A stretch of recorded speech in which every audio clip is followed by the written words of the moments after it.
మేడారం జాతరలో ఎన్నో వింతలు విశేషాలు చూస్తుంటాం. అదేవిధంగా గిరిజన సాంప్రదాయానికి సంబంధించినట్టు ఒక కొమ్ము కోయ నృత్యాన్ని కూడా మనం చూసుకోవచ్చు. దైవారాధన ఇతర సంబంధించినటువంటి కార్యక్రమాల్లో కూడా ఒక ప్రత్యేకమైనటువంటి నృత్యాన్ని అయితే ప్రదర్శిస్తారు. అసలు దీని ప్రత్యేకత ఏంటి తెలుసుకునే ప్రయత్నం చేద్దాం. మనతో పాటు ట్రైబల్ వెల్ఫేర్ సంబంధించినటువంటి సార్ ఉన్నాడు, సత్యనారాయణ సార్ ఉన్నారు. సార్ మీరు చెప్పండి, ప్రధానంగా కొమ్ము కోయ నృత్యం అంటే ఏంటి? అసలు కొమ్ము కోయ అనే నృత్యము ఆ వర్డ్లోనే దాని ఎక్స్ప్లెనేషన్ కూడా ఉంది.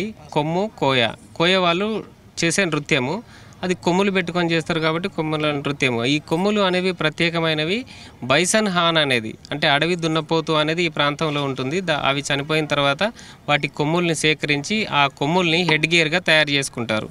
అయితే నృత్యానికి సింబాలిజం ఏంది అని అంటే నెమలి పింఛం. నెమలి నాట్యానికి ప్రతీక కాబట్టి నెమలి పింఛాన్ని వాళ్ళ హెడ్ గేర్లో పింఛంగా పెట్టుకుంటారు.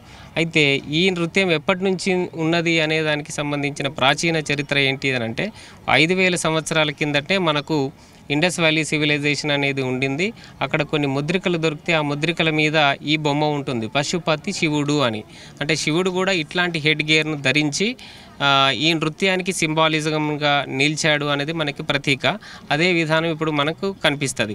అయితే వీళ్ళ భాషలో మాత్రం దీన్ని పెరంకోక నృత్యం అని అంటారు. ఒక వైపు ఏమో చేతితోటి, ఇంకో వైపు ఏమో ఈ చిన్న కర్రతోటి వాయించడం అనేది జరుగుతుంది. అయితే వీళ్ళు డాన్స్ చేయడం మాత్రం 2 రకాలుగా ఉంటుంది. వీళ్ళు మగవాళ్ళు, వాళ్ళు బైసన్ హాన్స్.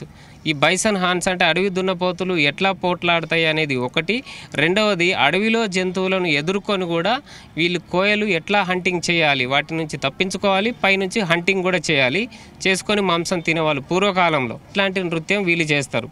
తర్వాత దీనిలో కొంత ప్రదర్శన విధానం కూడా ఉంటుంది. వీళ్ళు మగవాళ్ళు ఈ హెడ్ గేర్ పెట్టుకొని డాన్స్ చేస్తున్న క్రమంలో భాగంగా రూపాయి నోట్లను కింద పడేసి ఆ రూపాయి నోటుని ఈ కొమ్ము యొక్క కొసతోటి, ఈ కొచ్చదనపుతోటి దాన్ని చిమ్మి అత్యంత నైపుణ్యంతో దాన్ని బయటికి తీసుకురావడం అనేది ఒక ప్రదర్శన పద్ధతి. అట్లనే మగవాళ్ళు అంటే ఇద్దరు కూడా డాన్సర్స్ ఒకరినొకరు గుద్దుకోవాలి, తలతోటి గుద్దుకొని ఫైట్ చేయడం అనేది కూడా అట్లాంటిది కూడా జరుగుతుంది. ఇది కాకుండా వీళ్ళు ఔటర్ వలయంలో, బయట వలయాకారంలో నృత్యం చేస్తే ఇన్నర్ వలయంలో ఆడవాళ్ళు డాన్స్ చేయడం అనేది జరుగుతుంది. వాళ్ళు కట్టు చీర అనేది ఒకటి ఉంటుంది. వాళ్ళ చీర ప్రదర్శన పద్ధతి ప్రత్యేకంగా ఉంటుంది. ఇట్లాంటి కట్టు విధానం వీళ్ళదే ఉంటుంది. అంటే ఒక మోకాలు కింది వరకు దాన్ని కట్టుకొని హాఫ్ కట్ శారీ వాళ్ళు కట్టుకొని నృత్యం చేయడం అనేది జరుగుతుంది. ఈ పచ్చకోక అంటే పచ్చ అడవికి సింబల్, పచ్చ రంగు, ఆ అడవి సింబల్ రంగు చీరలు కట్టుకొని పైన ఈ తలలోనేమో పక్షుల ఈకలను పెట్టుకొని, పువ్వులు పెట్టుకొని, కొండమల్లెలు అని అంటాము, వాటిని పెట్టుకొని నృత్యం చేయడం అనేది ఈ స్త్రీలు చేసే పద్ధతి. అయితే ఇట్లా చేస్తూ ఉన్నప్పుడు వాళ్ళు పాటలు పాడతారు.